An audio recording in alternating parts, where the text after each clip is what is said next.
Secular মহল থেকে, নাস্তিক মহল থেকে কেন কেন কেন এইসব প্রশ্ন, এটা কেন ওটা কেন, কুরবানি কেন, এই কেন, তোমরা তোমাদের কেন নিয়ে থাকো।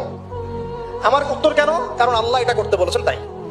তো এই যে আমরা ঈদুল আজহা পালন করলাম, প্রিয় ভাইরা, কুরবানি করলাম, এখানে তো পশুকে কুরবানি করছে। এখানে মানুষ মুসলিম পশুকে কুরবানি করছে না, এখানে একটা পশু আর একটা পশুকে কুরবানি করছে। যে কুরবানি করছে ও সুদখোর, যে কুরবানি করছে ও দুর্নীতিবাজ, যে কুরবানি করছে ও তাগুত, যে কুরবানি করছে মুনাফিক, যে কুরবানি করছে বেনামাজি, যে কুরবানি করছে যাকাত দেয় না, যে কুরবানি করছে সে আল্লাহ পাকের বিধিবিধানে 5 পয়সা তোয়াক্কা করে না। গোশত খাওয়ার জন্য সমাজের মানুষ কি বলবে, তাহলে এক পশু আর এক পশুকে কুরবানি করছে না।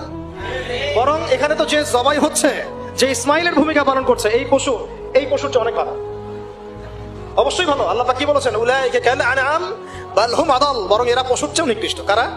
যাদেরকে চোখ দিয়েছে দেখে না, কান দিয়েছে শোনে না, অন্তর দিয়েছে উপলব্ধি করে না। আল্লাহ পাক আমাদেরকে এই পাশবিক চরিত্র থেকে হেফাজত করুন বলি আমি।